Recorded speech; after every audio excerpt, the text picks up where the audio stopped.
we're holding your drink. Story of my life. I got this. I'm not double facing it, please.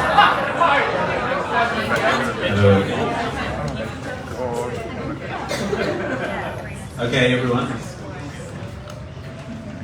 Thank you. Just let the last couple of people settle in. Hi, everyone. Thank you, everybody, for coming along on a cool, wintry night in Melbourne. We're really delighted to see you. Thank you for joining our second Out for Wine event. My name is Pete Randeria. My pronouns are he, him. I'm a member of the Treasury Wine Estates Pride Committee, and I work on the Wolf Blass brand. And we're really delighted to host this evening. Thank you for coming along. Tonight you're going to hear from this extraordinary panel that we'll be talking in a moment about flourishing as an LGBTQI person in the wine industry, and there's a lot of depth and stories to be shared. I guess I just wanted to start by just giving you a bit of context on why Wolf Blass and this event. We've been championing as Wolf Blass inclusivity for 50 years, I'd say. Our founder, Wolfgang Blass, had always had an opinion that wine should never be for the few, it should be for the many. Wine should be easy to find and discover, and it should always be of great quality. And we stand by that right from the get-go and remain that way today. Today we're really thrilled to start the next chapter of our brand's story with the launch of this new partnership with Out for Australia, a really extraordinary organisation that champions professional mentoring in the LGBTQI community, and Georgia is going to tell you a little bit more about that. So with that, I'll hand over to Georgia McQueen-Gamble, the Director of Out for Australia in Victoria. Thank you.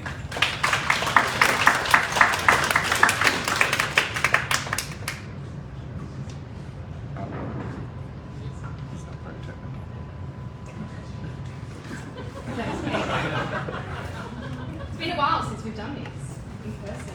People, microphones, very exciting.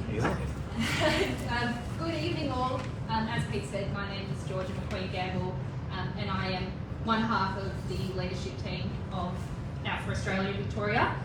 Ali, who's in the background over there, has very generously volunteered and organised tonight almost on his own with the assistance of Treasury. So I really want to thank Al, first up, for all of your assistance, and then secondly to Rebecca and to Shahan. Thank you so much for your support. Out for Australia is a not-for-profit organisation that focuses on delivering mentoring, events and connection for young LGBTIQ+ professionals.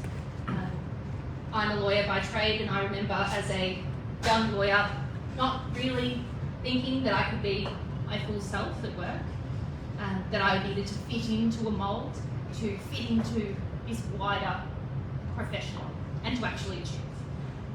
For about 3 years, I was pretty shitty at my job because I was spending so much time protecting myself and taking so many steps to, all right, what do I say? Can I say partner? Can I say wife, husband, girlfriend? So really what this all is about is us sharing stories, coming together, and making sure that we leave every space better than we found it. Firstly, so tonight marks a very exciting time for Out for Australia. With Wolf Blass coming on board as our first ever regional strategic partner. This partnership will directly help support Out for Australia's impact in the LGBTIQ space, particularly in regional Australia. The more rural or remote an LGBTIQ+ person is, the more likely they are to feel unsafe, experience harassment, discrimination, or other challenging experiences. Why are we talking about the wine industry? To celebrate regional Australia. It's pretty clear that the wine industry wouldn't exist without regional Australia. At best, wines are not grown here in Melbourne CBD. They're grown out in the wider areas. And I think it's really important for us to not only celebrate the wine, but the incredible people that have either stayed or made that decision to come into these areas as well. And so that kind of goes to the next question of, well, why are we hosting this in the CBD? Regional experience. I think, aside from our desire to support the resurgence of Melbourne's hospitality sector and being able to host an event in this incredible space, there are two dominant narratives, I guess, for our community out of regional Australia. Those who choose to leave and pursue a life in the city. And it's almost, can't really compare the two braveries, but there's also staying, which is its own really difficult experience, and its own rewarding experience within itself as well. Personally, both my parents grew up in different parts of regional Victoria, both in Gippsland and in the Mornington Peninsula. So I'm tonight really excited to hear from our panellists and their various experiences in both growing up and living in the regions. So let's get started. If I could please ask each of our panellists to shortly introduce themselves and their roles. Hi everyone, my name's Danny. My pronouns are her, she, and I didn't grow up in a regional community. I was born in one, but did most of my growing up in suburbs, I guess. But I did move to a regional community about 14 years ago, and when I moved into the wine industry. So I do have a trans son who is who transitioned when he was 5, and he obviously is growing up in a regional situation, and so I'll probably share some things about the support that he's received nowadays compared to what I saw when I grew up in the suburbs, actually. So yeah, that's me. I've worked at Treasury Wine Estates now for going on 14 years, and it's been a wonderful place, and I have a lot of friends and almost family at Treasury Wine Estates, and I'm very lucky to work at a very supportive and accepting business. So.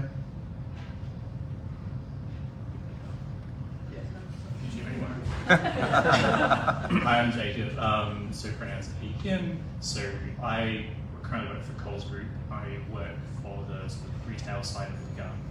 It's quite a lot of fun. You get to meet some really passionate, fun people.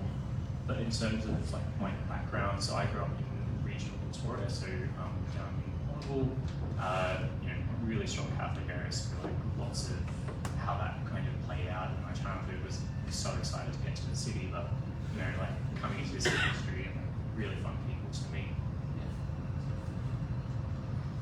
Hi, Kirsten Dale. So I'm People and Culture Director at Penfolds, part of Treasury Wine Estates, and I am an ally, and I go by she, her.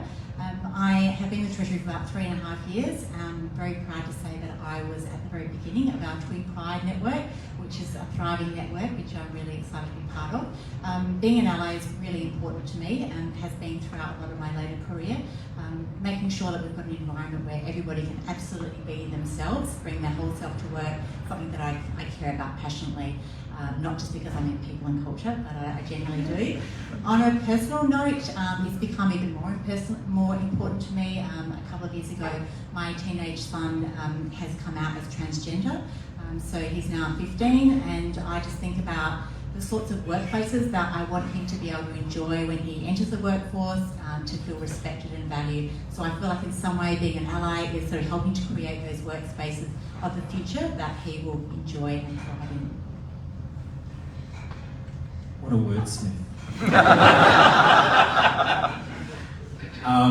My name is Matt Withers. I am the Head of Sales and Guest Experience for the Speakeasy Group. I also used to work for the Treasury Wine Estates business. I was working with Kirsten actually in the Penfolds division. just recently. I come from, my pronouns are he, him. I come from the country. I grew up in regional Victoria in Rutherglen. I come from a wine family, the Lindemans family. Some may know of it. If you work at Treasury States, for sure. And I come from, I've worked in wine and hospitality my entire life. I think it's just been something that has just fallen to me as part of my family heritage.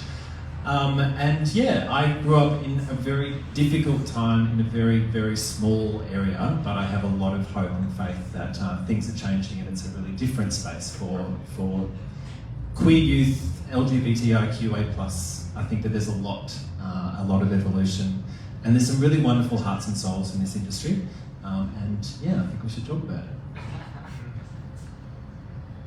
Thank you all. So the first question that we'll kick off with, and Matt, you've given us a little bit of insight already, but why are you passionate about wine, and how did you end up here? And where would you like to start?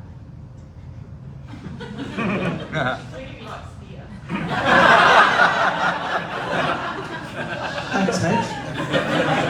For those that don't know me, I do not like wine.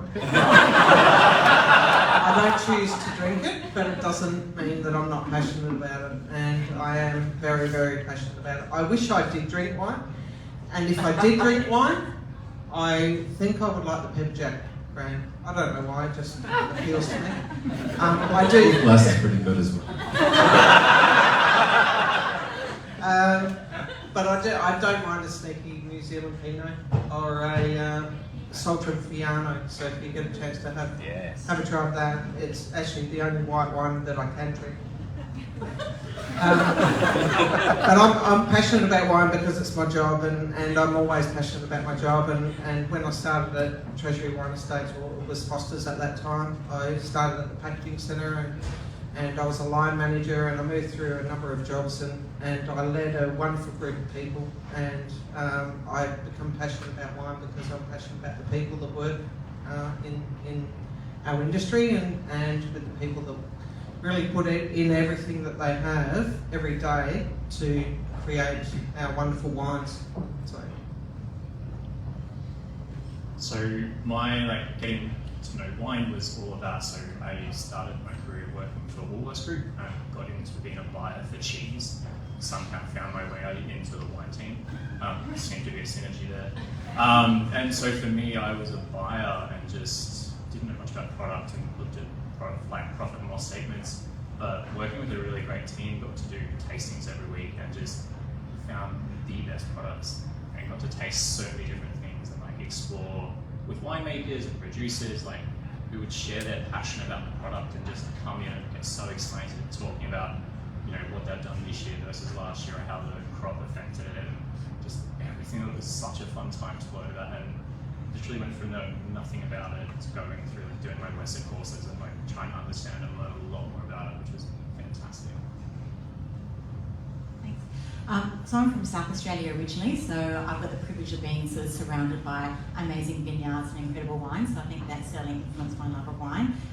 And then, putting myself through uni, all the hospitality jobs, absolutely sort of surrounded by wine, and I think coming into the wine industry now, it's certainly much more attractive than being in banking, which is where I was before.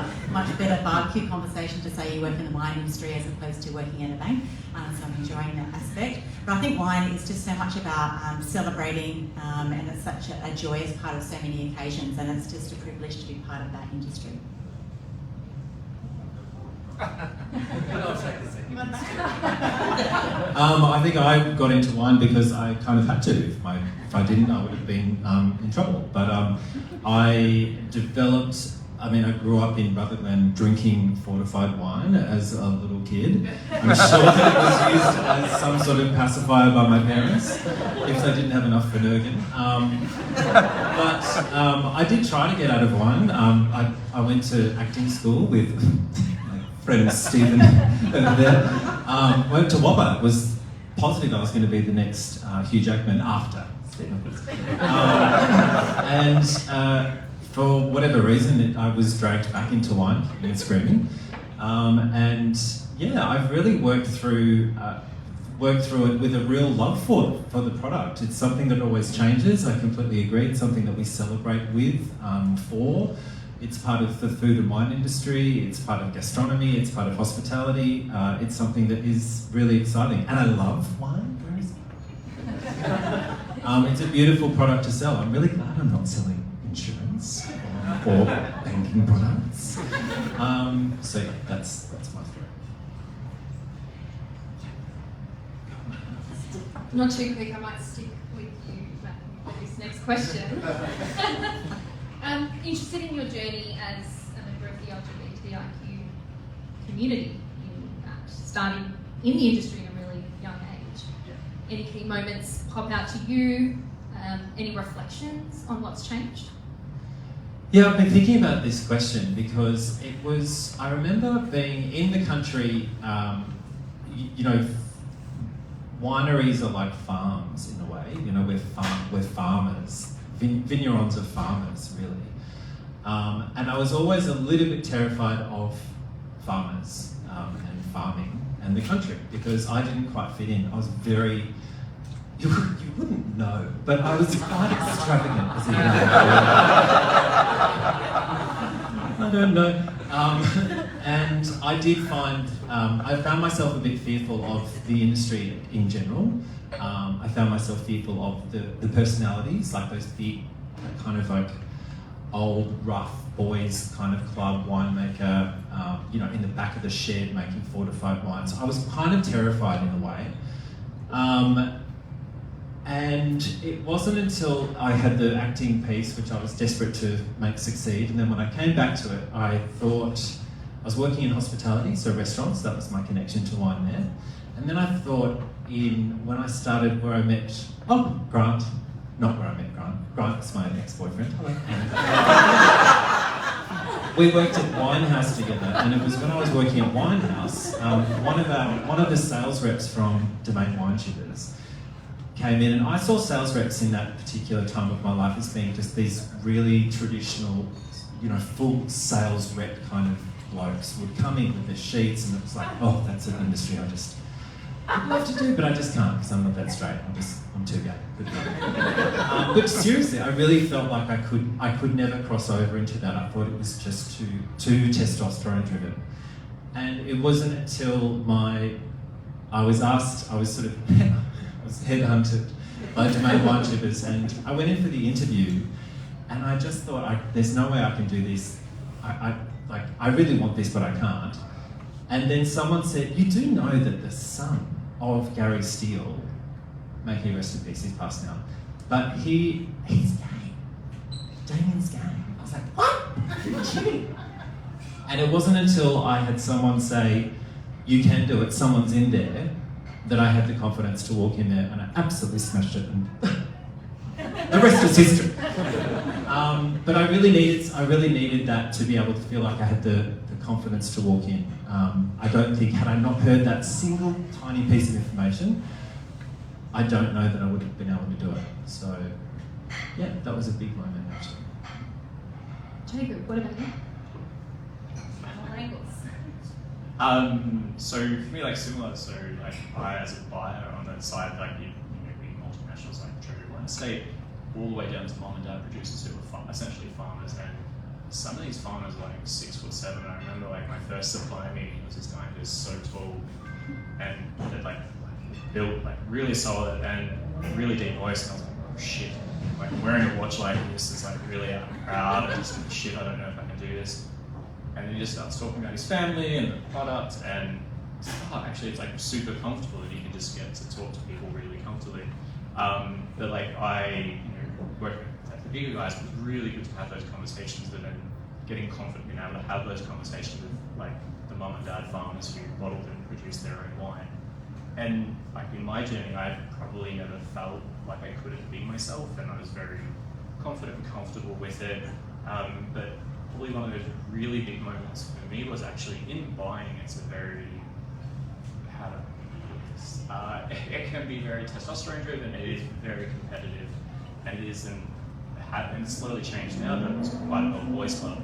And so when I was in there and started to, one of my mentors at the time was, and some of you may have known him so his name, but when I first met him, he was, he'd grown up in Eastern Europe, he was first generation Australia, not necessarily homophobic, but just didn't know how to engage or talk about those topics. And it was probably a year or two after working quite closely with him that at the time he was asking about my partner, he asked me about Mardi Gras, he literally pulled out his phone, swiping through Instagram, it's like, oh my god, that's you, and he's literally asked me about the after parties, and I was just like, oh my god, this is from a man who would refer to my partner as my friend, to calling him by name, calling him my partner was such a big moment.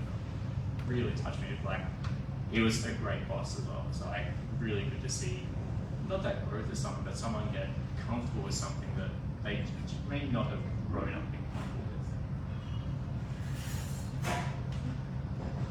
So something that I forgot to say is that I'm married to Mel, M-E-L. Heather is married to Mal, although sometimes it gets confused, doesn't it? So yes, I am married to Mel, my lifetime partner, and my wife, and I guess I forgot to say that because it's just, I don't know, it's just so natural for me now to not have to say that in a way. I'm a bit different. I worked in the optical industry when I left school for about 20 years, and during that 20 years is the time that I went through shame.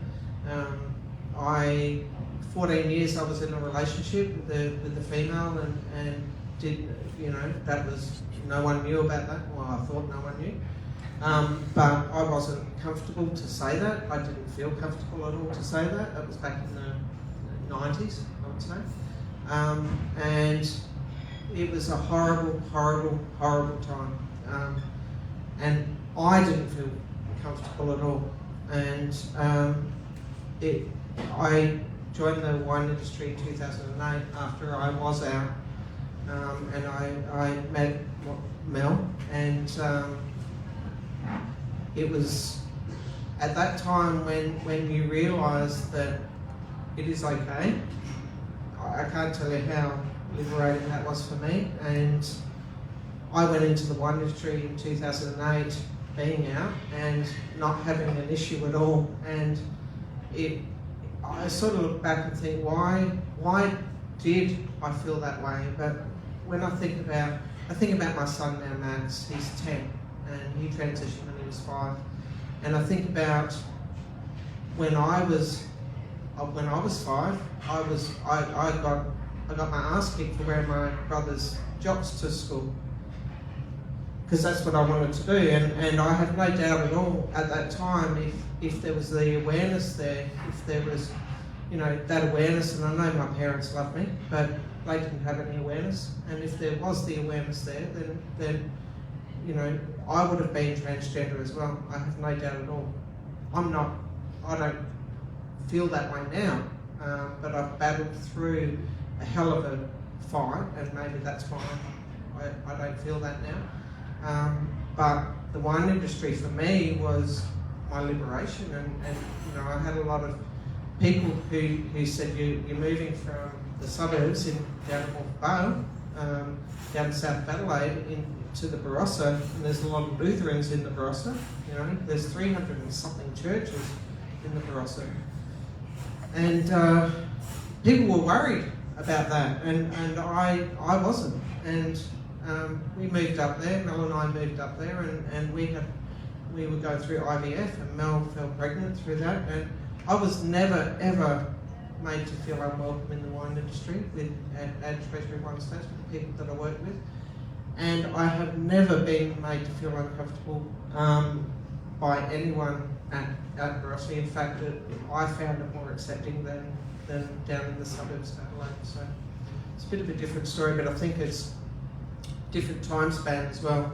And now with Max, I find nothing but support for him, and it's so much different than what it was when I was a child. So I have all positive things to say about where we've come from and where we're going to. I actually, if anything, I think women acceptance of women in the workplace and equality or equity, I should say, rather than equality, still has a long way to go, and I felt that more than anything, rather than you know, my circumstance. So yeah, that's a bit for me. Stunning, thanks all. Picking up on a few themes there, I think it's clear that having that visibility was all really important for you all to actually sit. If you can't see yourself, why should you kind of expect that you're going to be accepted and welcomed? Well, on your last point, Danny, around the so-called boys' club of the wine industry, how can we talk a little bit more about your experience as a woman in the wine industry, and then I guess, and also for you, Kirsten, and then what allyship looks like for the rest of us. Yeah, I'm very passionate about this point because I went into the packaging centre as a leader of people, and then I moved from a line manager to a QA manager to a maintenance manager to a site leader in the wine in the packaging centre, and then I went over to the winery, and it's like walking. It was 5 minutes walk, but it's like walking 50 years back into history, and just the demographic there. I remember when Stephen, I was speaking to Stephen when we first started Pride in TWE, and Stephen said we're going to have a Pride event, and you're at the winery, and I was thinking I don't feel comfortable doing that in this space due to the demographic at that space. However, packaging centre, no issues at all. So we're talking 5-minute walk, and that's the difference. But I think the one thing that I've noticed through my leadership is you get a man in a leadership position who's a strong leader, and the equivalent to that is a bossy bitch, and that's been my experience. And someone that does not, give up to go for the goal and get what is needed to be done, just like a male would. It's viewed very, very differently, and that sometimes gives you a bit of a reputation that can ruin your career in a way.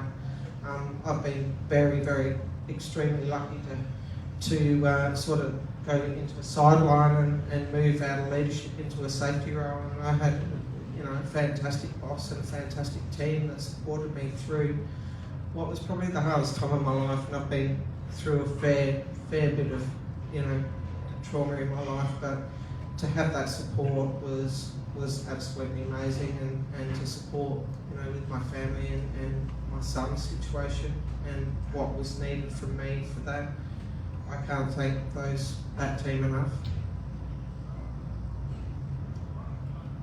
I think for myself, working more in sort of the commercial parts of the business, sort of in the corporate environment, I think it is a slightly different environment, and I certainly see there's a lot more gender balance in our work environment. We have got targets around 50% of women in leadership, and it's something that we're already conscious about, so something that we actively work towards ensuring that we've got that sort of right balance. So it's part of the conversation, it's part of how we think about sort of attracting people and giving people the best opportunities. So I've certainly seen that very much at the forefront of the conversation. I think to Danny's point, that's not an equal experience across our organisation, so we absolutely have got more work to do, I think, in the industry around that point.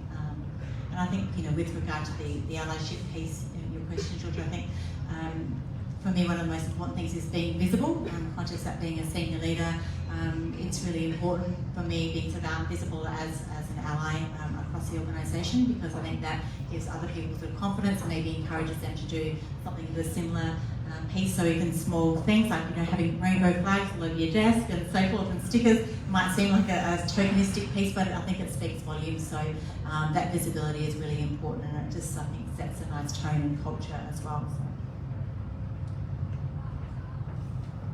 Comments on the boys' club? from the boys? Mine's back to buying, so I've only done buying for 5 years. When I started, my line manager was the only female in a 50-strong team of buyers. That changed to now where I work with Coles, where actually it's about 60% of the buying team are now female. And the attitude and how that changes how we approach work and what we do on a day-to-day makes it just a bit easier, and like, you know, conversations with suppliers are easier and less aggressive and more transparent or open way to work. It's been nothing like that.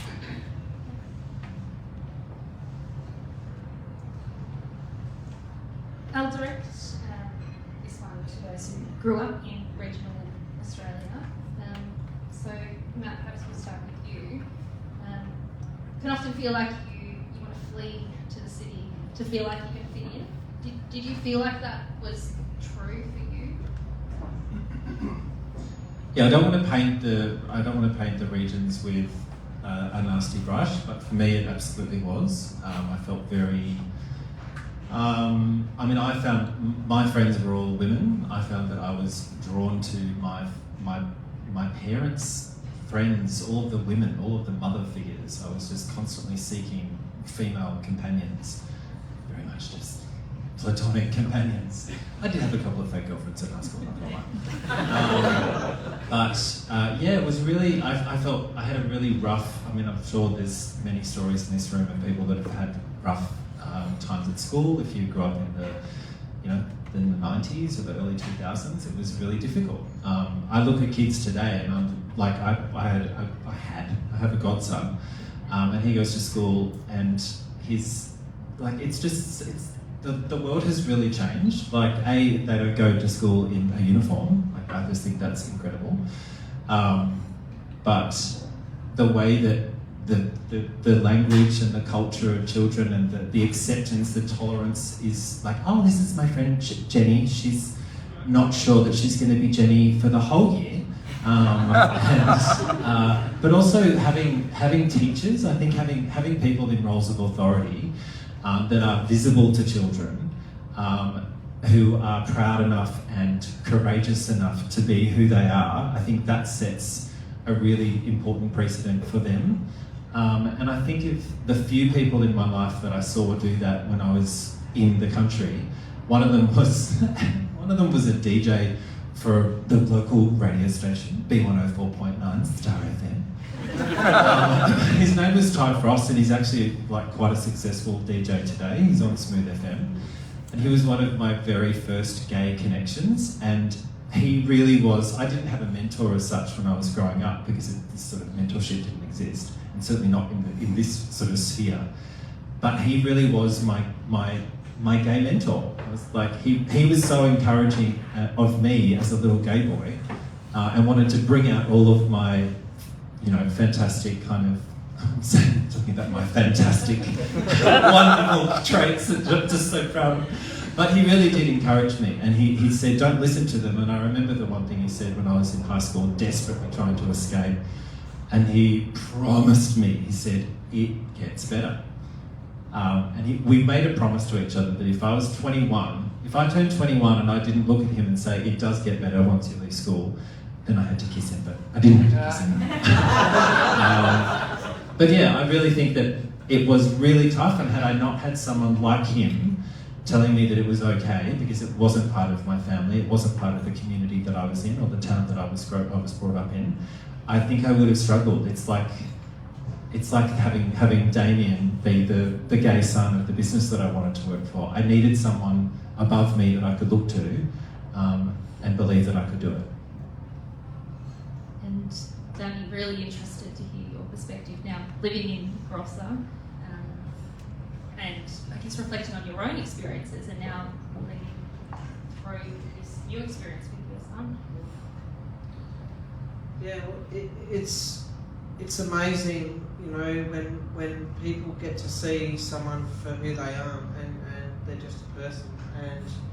And my son, I was very aware, and when I've got a photo of him and it's so obvious when he was 3 and he had his gumboots on and a skirt, and SpongeBob t-shirt and a backpack, and he just walked around like this. We always used to call him the little fella because that's just who he was, and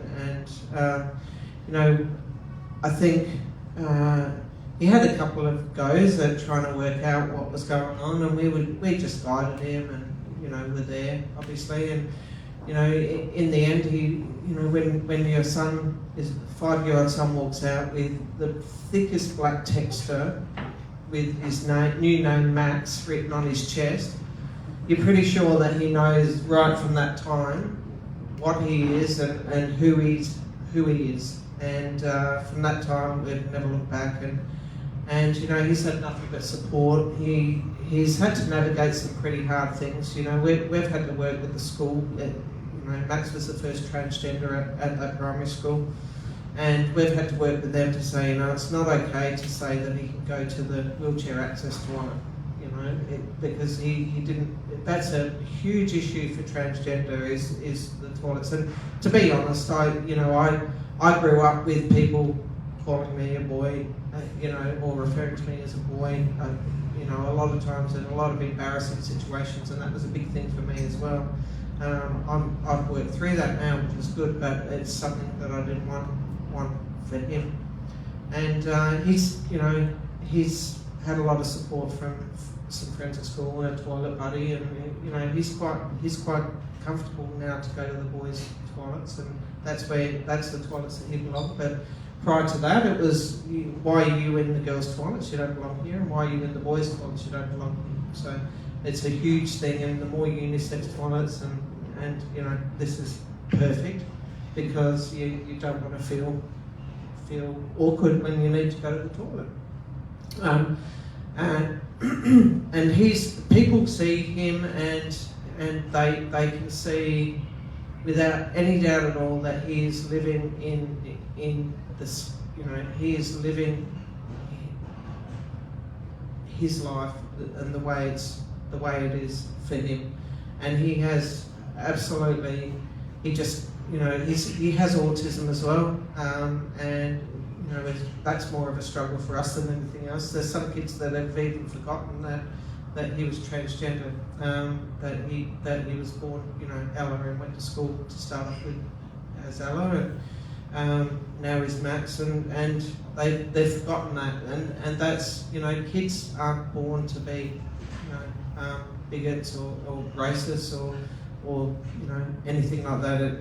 It truly is something that I've seen at the Barossa, which has been just nothing but support. So for you guys that grew up in regional Australia, and it is changing. It certainly is changing. He's on a hormone blocker treatment now, and that alone has helped enormously. So it is changing, and it's good. It's fantastic.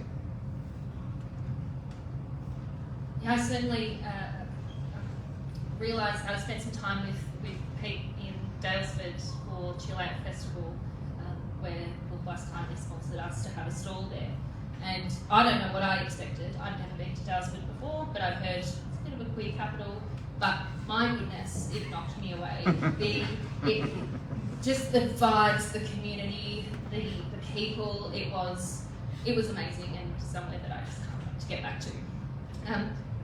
So on the point of mentoring which you raised, I'm wondering what everyone's experiences are with mentors in their career, and whether that's something that you reflected and wish you had more access to, or was there someone that really, was a turning point for you, like Matt's?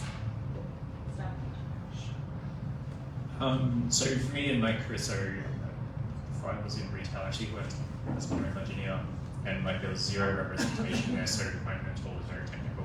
But coming into the retail side of the world and FMCG, on my very first day as a graduate when I was at Woolworths, I got introduced to our HR grad partner, who just happened to be out there. And from that moment on, I just had a mentor who would meet with me once a month and made me feel really comfortable and confident to be myself at work and bring my full self to work, which when I'd previously been an engineer, I'd actually really struggled to do. And so it was like night and day, so I really enjoyed what I wanted to do. And then through him, I actually got to meet other people in the industry and other people in the workplace who just really supported me, not from just understanding how to respond to an email when you first get into the workforce, which is crazy, but like just being able to like be yourself and be really open and positive about things and not be concerned about talking about your partner or talking about going to Mardi Gras or going to a party or going to a friend, going to Dales or Chill Out Festival. So that was like the best experience for me. I was so fortunate and lucky that I just had that representation the day I got there. And I've found myself quite fortunate in that regard that every time I've moved a company or moved to a different division, that there's been someone who could be a mentor to support me and just be really open and positive about it. So I always felt very comfortable in that regard.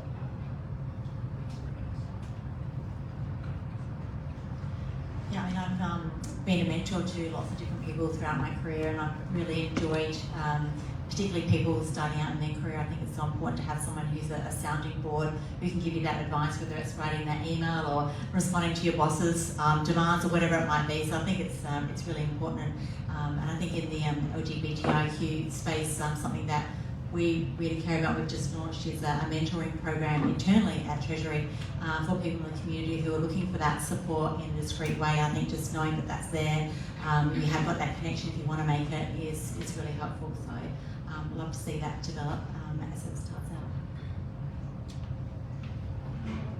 I have to. I don't think I have anything to add because I haven't had a mentor, but I do really want to speak to that, the importance of having those leaders. Like I couldn't have survived without the leadership or the guidance of my teachers, my music teacher, Mrs. Potter, my drama teacher, Mrs. Todd. Oh my gosh, I almost forgot her name. She's like an angel in my mind. But I see that the value in having that as a formal practice and a formal structured sort of arrangement would just be, I mean, it would have been terrific to have that growing up and in the early stages of my career, but I think we kind of have an innate sort of ability to sort of seek these leaders or this guidance out, and I owe all of the growth that I have really to those wonderful women that I've met, and to Ty Frost also. It's a good thing. And the final question, what piece of advice would you give to anyone thinking of joining the wine industry? Sorry, there was more here, but it didn't make sense.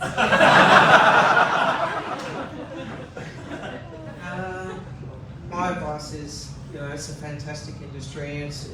The good thing about the wine industry is the people that work within it. And I've always said, we get things done at Treasury Wine Estates. We get things done through relationships, and the people are so passionate about wine, about the brands, about the business, and that's how we get things done at Treasury Wine Estates. We are a passionate bunch of people, and we work together, and we respect each other, and when you have that, you can do anything. I think the wine industry, and I've had a number of conversations with people in different industries, and I know from the optical industry, it was cutthroat. Like, you just did not work with your competitors at all. And the wine industry isn't like that, not from what I see anyway, from the supply side.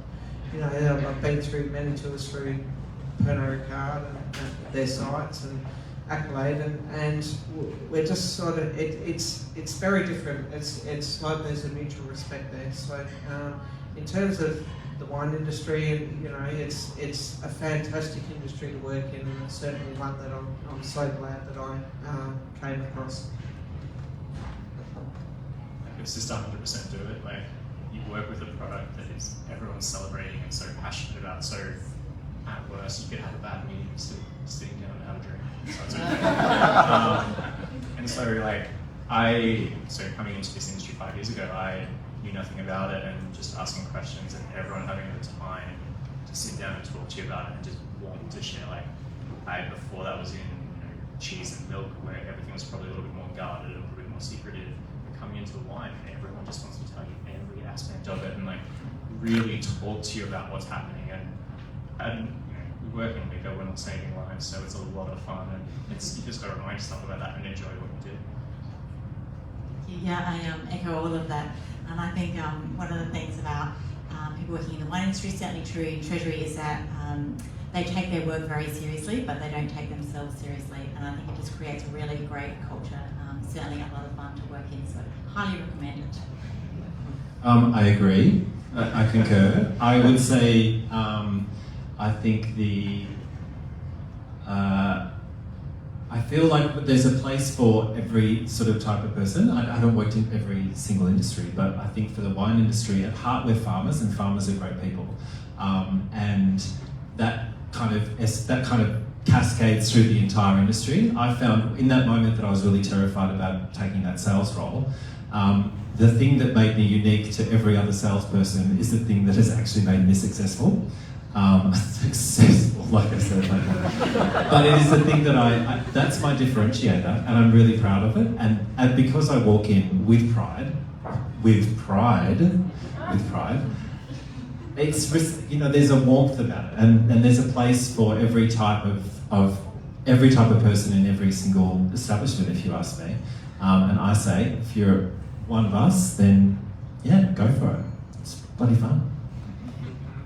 Amazing. Well, thank you all. Please join me in thanking our wonderful panelists.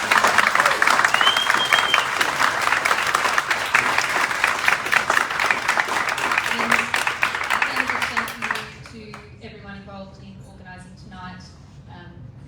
Out for Australia is hugely grateful for the support of Wolf Blass. Without support from sponsors like Wolf Blass, we aren't able to deliver on the important work that we do. So, really appreciate it, and enjoy the rest of your night.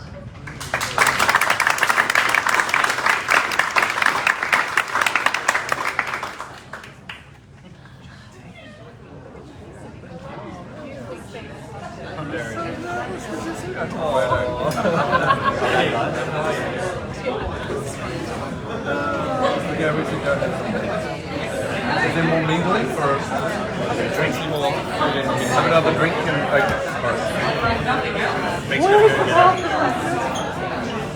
dying, everyone else went, I did.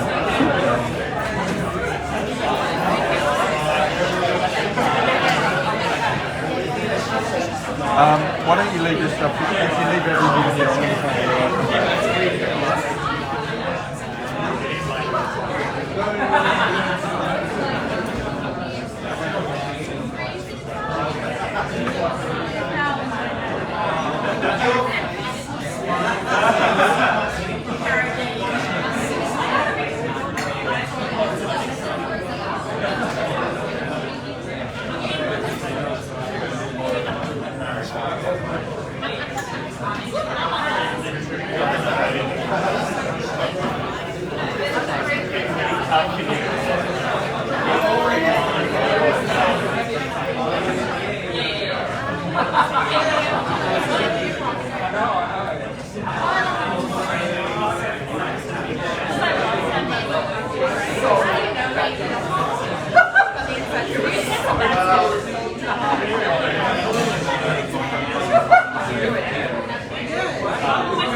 Shit. I'm on video.